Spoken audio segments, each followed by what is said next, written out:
Presiden ke-6 Republik Indonesia, Susilo Bambang Yudhoyono datang bersama keluarga untuk mengikuti halal bihalal. Kedatangan SBY bersama keluarga disambut langsung oleh Presiden Prabowo Subianto di salah satu sisi Istana Merdeka Sabtu siang. Pertemuan berlangsung dalam suasana akrab mencerminkan hubungan yang harmonis.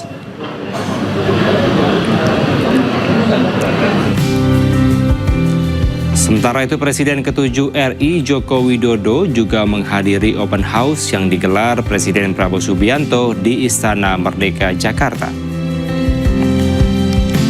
Jokowi hadir bersama sang istri, anak, menantu, dan juga cucu.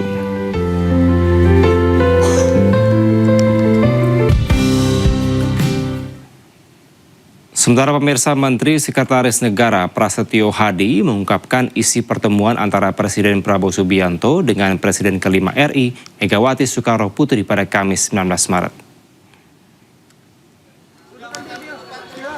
Prasetyo mengatakan pertemuan kedua tokoh yang berlangsung hampir 2 jam tersebut diisi dengan diskusi mendalam dan pertukaran pandangan terkait berbagai isu strategis.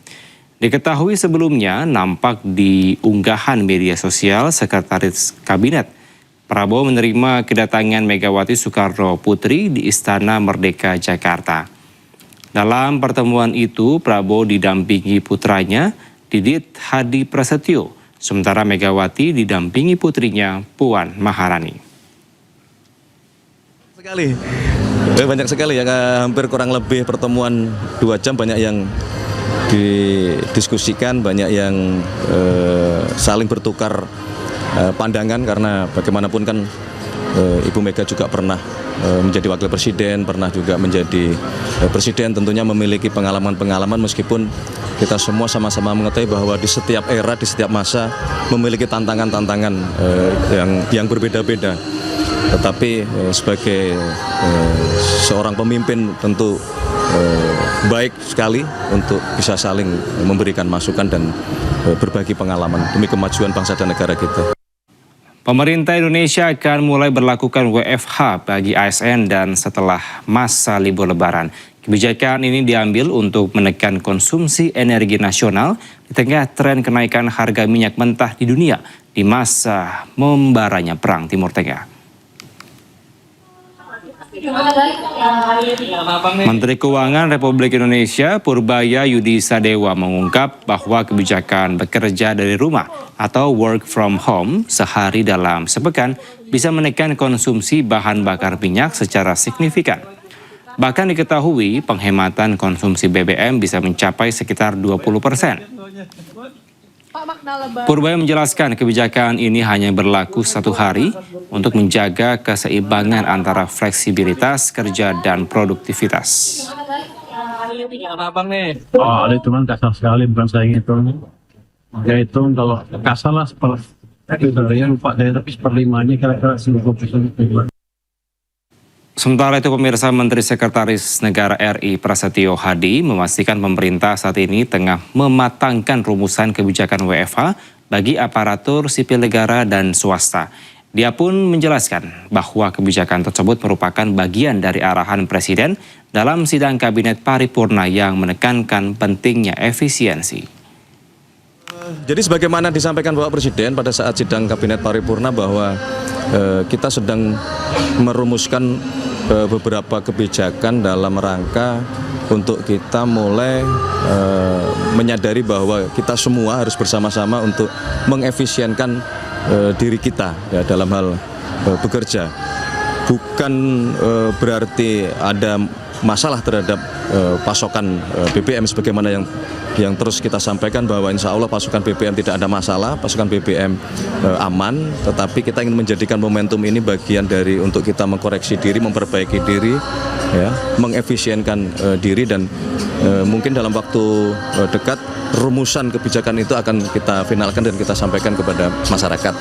Berkenaan dengan yang tadi disampaikan, itu adalah salah satu bentuk mungkin akan diberlakukan untuk work from home paling tidak satu hari dalam 1 minggu. Ke-73 sebagai bagian dari operasi True Promise 4. IRGC mengatakan gelombang serangan terbaru ini telah menghantam situs militer dan keamanan di Arak, Dimona, Eilat, Beersheba, dan Kiryat Gat menggunakan rudal super berat berpemandu presisi Fatah, Qadar, dan Emad serta pesawat nirawak drone. Selain menargetkan sejumlah titik di Israel, gelombang serangan terbaru Iran juga menargetkan pangkalan-pangkalan Amerika Serikat di sejumlah wilayah berbeda.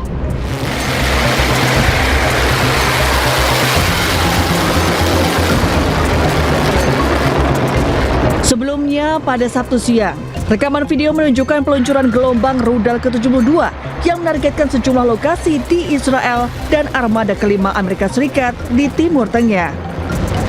Militer Iran juga mengatakan bahwa mereka terus mengembangkan sistem ofensif dan defensif di dalam negeri. Sementara itu, militer Israel mengatakan telah mengidentifikasi rudal-rudal yang diluncurkan dari Iran menuju wilayah Israel dan sistem pertahanan udara Israel sedang berupaya mencegat ancaman tersebut.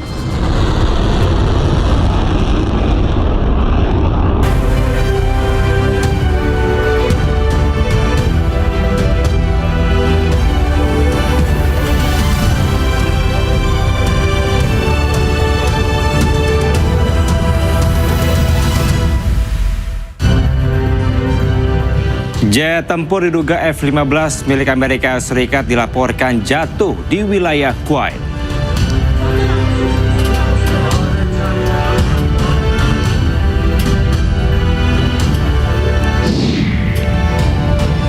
Libur Lebaran kawasan Jalan Malioboro, Kota Yogyakarta dipadati wisatawan.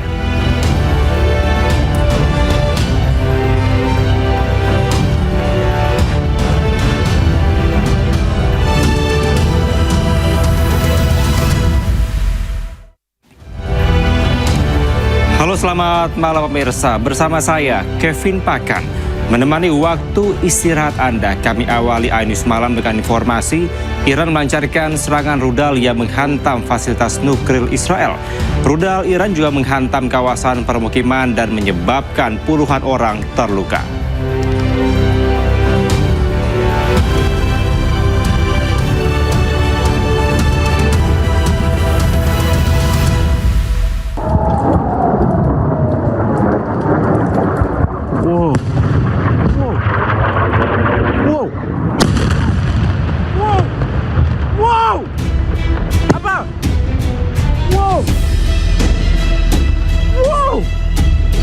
This is the first part. Wow, that is. I just get. Wow.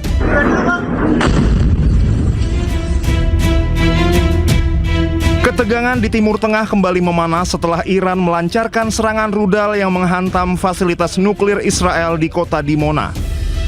Serangan ini menjadi salah satu eskalasi paling signifikan dalam konflik terbuka antara kedua negara dalam beberapa pekan terakhir. Rudal Iran menghantam kawasan permukiman dan menyebabkan puluhan orang terluka. Wow. Wow. Wow. Wow. Sejumlah korban mengalami luka serius. Sementara kerusakan bangunan cukup luas akibat ledakan.